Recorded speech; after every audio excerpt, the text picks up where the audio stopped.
À cœur ouvert. J'espère que vos élèves ne vous donnent pas trop de fil à retordre. C'était sympa, non, la dernière fois? Parler de la mémoire de travail et comment aider les enfants à s'améliorer. Aujourd'hui, parlons d'une autre fonction exécutive clé dont votre enfant a besoin. Vous êtes prête? Bien sûr que oui. Alors allons-y.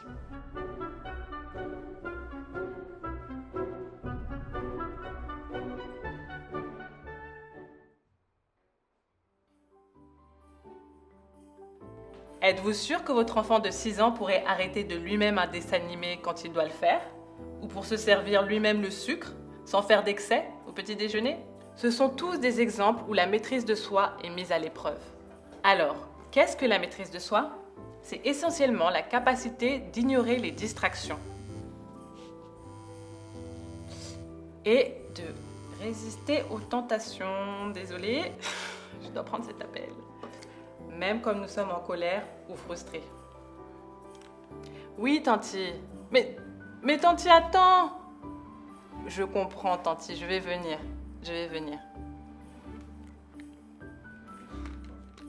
C'est la compétence qui nous permet de garder la tête froide et sur les épaules, afin d'être plus concentrés sur les tâches importantes. Cela nous empêche d'agir de manière impulsive et de faire tout ce qui nous vient à l'esprit sans réfléchir. Il existe 3 types de maîtrise de soi.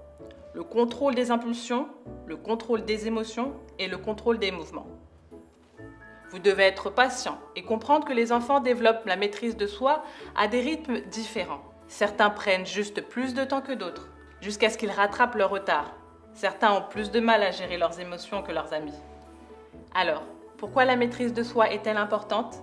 Eh bien, cela aide les enfants dans tous les domaines de la vie, mais plus particulièrement lorsqu'il s'agit de se sociabiliser. Garder le contrôle de leurs actions et de leurs réactions aide les enfants à s'intégrer et à se faire des amis. Et bien s'intégrer socialement augmente leur estime de soi.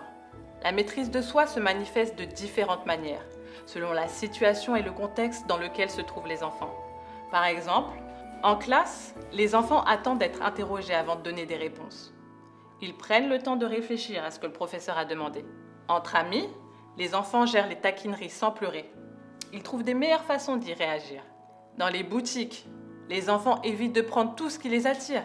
Ils demandent d'abord la permission de regarder ou de toucher. Sur le terrain de jeu, les enfants attendent leur tour pour utiliser la glissière au lieu de s'imposer avant les autres. Ils optent plutôt pour la balançoire dans ces cas. À la maison, les enfants qui ont la maîtrise de soi n'interrompent pas les conversations. Même s'ils ont quelque chose à dire, 2 secondes. On va régler ça d'abord. Qu'est-ce qu'il y a, chérie? Ok, d'accord, pas de souci. Mais tu me laisses d'abord finir la vidéo et après tu reviens. Ok. Vous ne réalisez peut-être pas que ces comportements nécessitent des compétences. Pourtant, si. Sans maîtrise de soi, les enfants se comportent très différemment. Ils pourraient beaucoup interrompre, parler sans arrêt, parler avant leur tour, être facilement frustrés et baisser les bras facilement. Être incapable de supporter les critiques, continuer à pleurer après que les autres enfants aient arrêté ou encore être trop agités.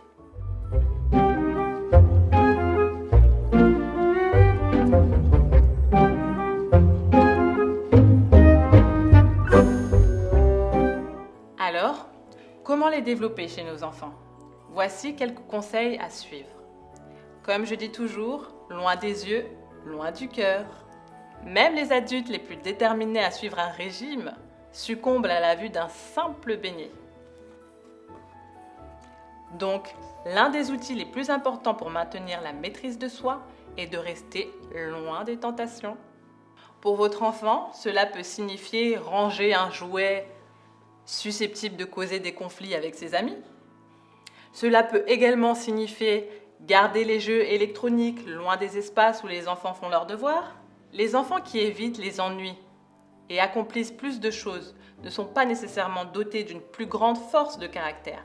Ils sont tout simplement meilleurs pour anticiper et éviter les situations qui déclenchent un comportement impulsif. Vous pouvez également créer un environnement où la maîtrise de soi est systématiquement récompensée. Avez-vous déjà entendu parler du fameux test de la guimauve? Nous avons donné le choix à des enfants, celui de manger une friandise maintenant ou 2 friandises plus tard.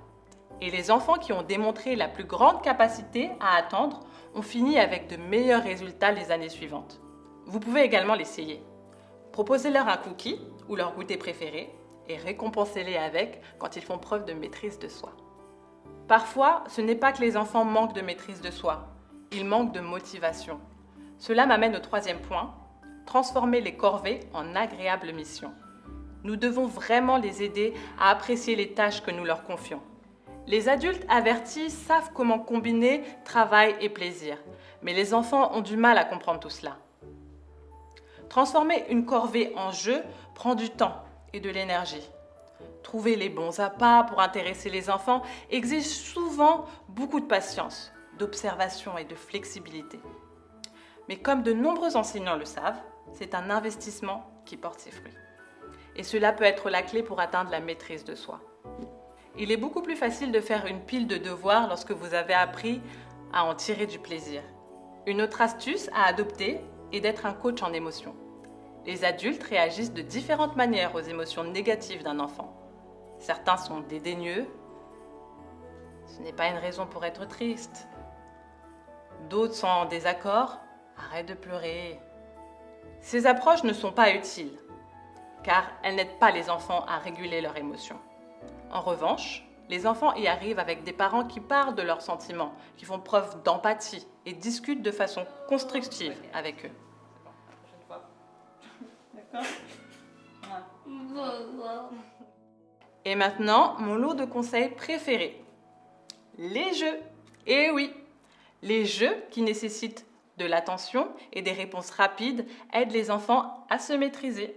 D'autres jeux nécessitent des réponses sélectives et testent la maîtrise de soi, comme le jeu de mots, dans lequel les enfants attendent un mot magique pour poser une action. Touche ton nez. Jack a dit lève ta main. Jack a dit saute. J'ai dit stop. Les jeux, comme Jack a dit, sont parfaits pour apprendre la maîtrise de soi, car ils nécessitent de se retenir jusqu'au bon moment pour effectuer certaines actions. Apprendre à jouer d'un instrument de musique nécessite de la maîtrise de soi, en particulier dans une chorale ou un groupe, car il faut attendre le bon moment pour jouer certaines notes. Cette activité interpelle également la mémoire de travail, qui aide à garder la musique à l'esprit. Voilà un bon nombre de conseils que vous pouvez essayer pour aider votre enfant à améliorer sa maîtrise de soi. Sachez que cela ne sera pas facile, mais avec de la patience, vous y arriverez. Maman arrive, mon petit artiste. Eh bien, c'est tout pour le moment. La prochaine fois, nous discuterons d'une autre fonction exécutive intéressante. Vous avez aimé la vidéo ? Encouragez votre sœur avec vos commentaires et partagez aussi vos propres astuces pour entraîner les enfants à la maîtrise de soi. Je suis trop pressée d'entendre ce que vous avez à dire. Donc, je vous dis à bientôt et gros bisous à tous vos petits.